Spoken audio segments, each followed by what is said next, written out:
30 नवंबर उत्पन्ना एकादशी बना शुभ संयोग। तुलसी जी पर चढ़ाते यह एक चीज, हर कष्ट दूर करेंगे भगवान विष्णु, गरीबी भूल जाएगी घर का रास्ता। ओम गण श्री महागणेशाय नमः। राधे राधे दोस्तों, कैसे हैं आप सब। दोस्तों, मार्गशीर्ष मास की कृष्ण पक्ष की एकादशी को उत्पन्ना एकादशी के नाम से जाना जाता है। पुराणों के अनुसार एक बार राक्षस मुर जब भगवान विष्णु का वध करने के लिए आया तो भगवान विष्णु के शरीर से एक स्त्री की उत्पत्ति हुई। उन स्त्री ने ही उस राक्षस का वध किया। भगवान विष्णु ने इन देवी को वरदान दिया कि तुम संसार में माया जाल के उलझे हुए लोगों को जो मुझसे विमुख हो गए हैं उन्हें मुझ तक लाने में सक्षम रहोगी। भगवान विष्णु ने कहा, तुम्हारी पूजा अर्चना करने वाले भक्त हमेशा सुखी रहेंगे। तभी से माता एकादशी और भगवान विष्णु की कृपा प्राप्त करने के लिए एकादशी व्रत रखा जाने लगा। क्योंकि इस दिन माता एकादशी उत्पन्न हुई थी, इसलिए इस एकादशी को उत्पन्ना एकादशी के नाम से जाना जाता है।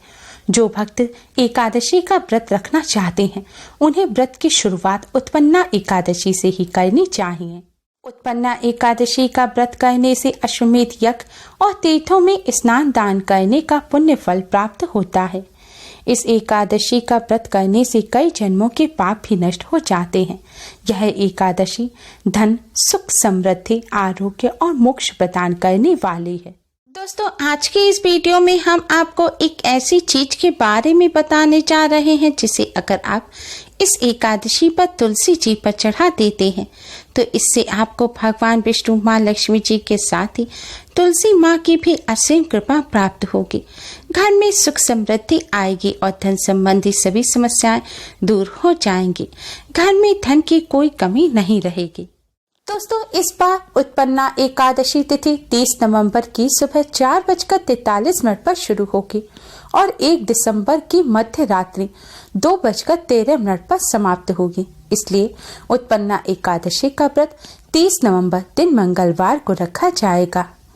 एकादशी व्रत का पारण हरिवासर समाप्त होने के बाद किया जाता है और हरिवासर 1 दिसंबर को सुबह 7:34 पर समाप्त हो जाएगा।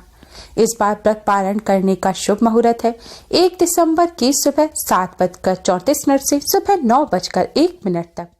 शास्त्रों के अनुसार एकादशी के दिन भगवान विष्णु, माँ लक्ष्मी जी को प्रसन्न कर उनकी कृपा प्राप्त करने के लिए तुलसी जी का पूजन अवश्य करना चाहिए। तुलसी जी भगवान विष्णु को अत्यधिक प्रिय हैं। जिस घर में तुलसी जी की सेवा, पूजा या अर्चना की जाती है वहाँ माँ लक्ष्मी का सदैव वास होता है।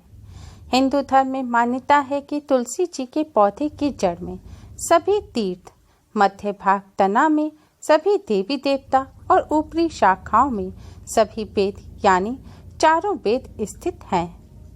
इसलिए इन मान्यताओं के अनुसार तुलसी जी का प्रतिदिन दर्शन करना पाप नाशक समझा जाता है और इसके पूजन को मोक्षदायक माना जाता है।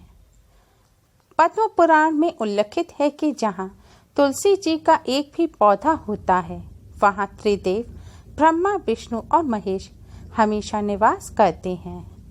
इस ग्रंथ में वर्णित है कि तुलसी जी की सेवा करने से महापातक व्यक्ति के संपूर्ण पाप भी नष्ट हो जाते हैं।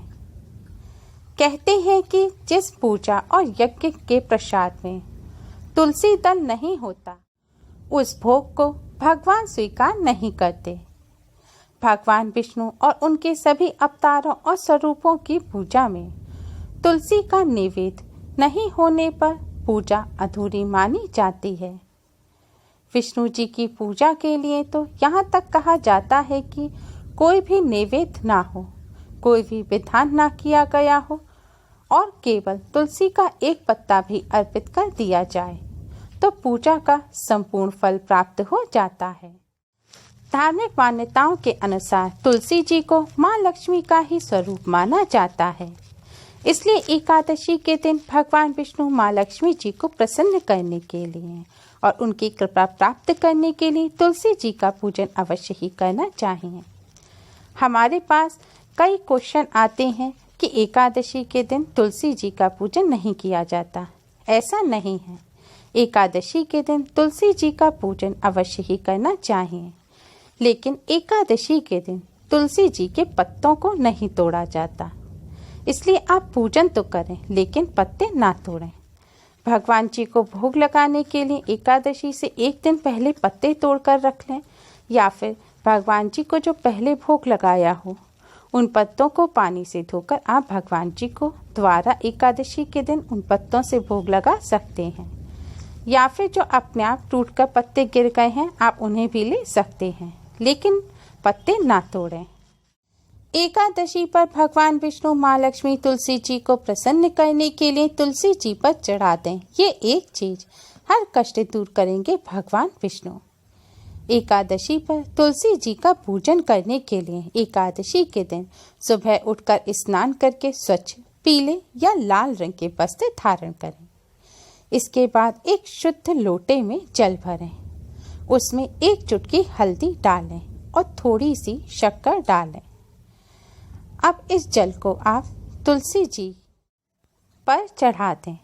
जल चढ़ाते समय भगवान विष्णु जी के महामंत्र ओम नमो भगवते वासुदेवाय का जाप करते रहें। जल चढ़ाने के बाद तुलसी जी के सामने एक शुद्ध घी का दिया जलाएं और एक सुगंधित धूपबत्ती जलाएं।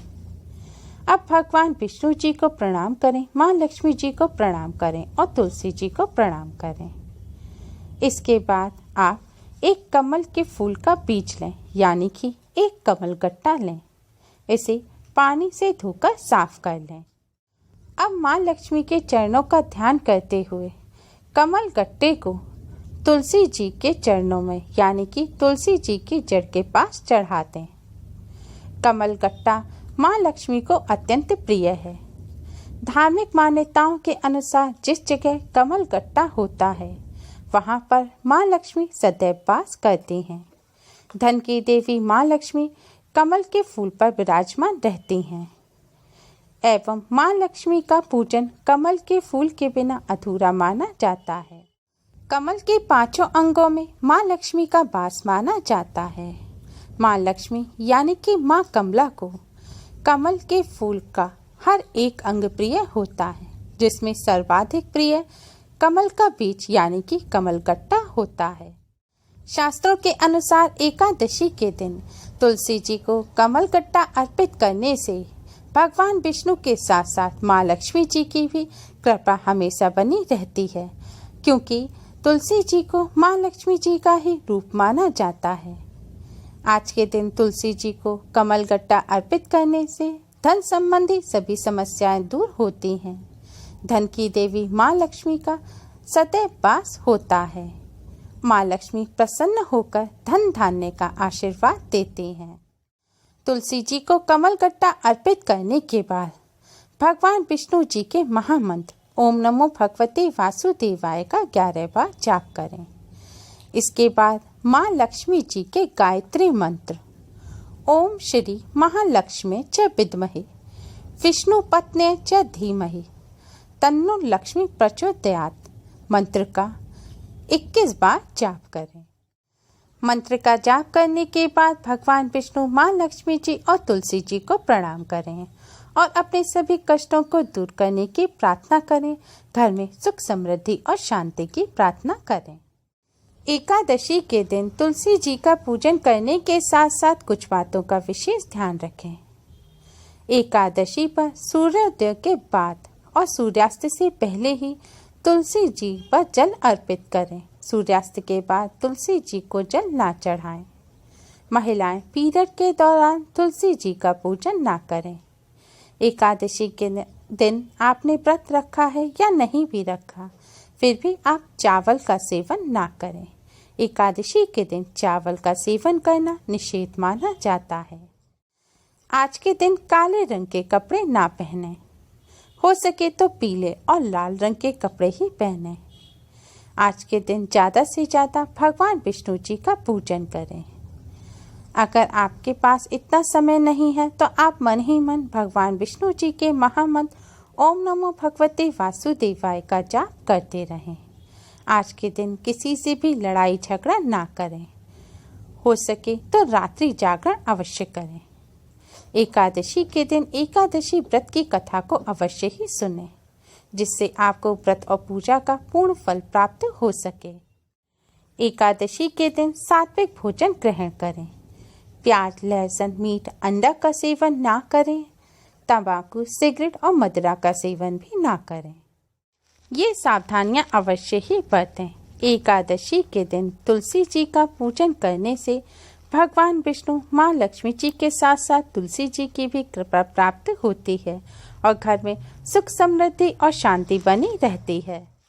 उम्मीद है आपको हमारी ये वीडियो पसंद आई होगी। प्लीज़ लाइक करें। हमारी इस वीडियो को अपने फ्रेंड्स और रिश्तेदारों में ज़्यादा से ज़्यादा शेयर करें, जिससे वह भी इसका लाभ उठा सकें। हमारी और भी वीडियोस के लिए हमारे चैनल को सब्सक्राइब करना ना भूलें। Thanks for watching. Radhe Radhe.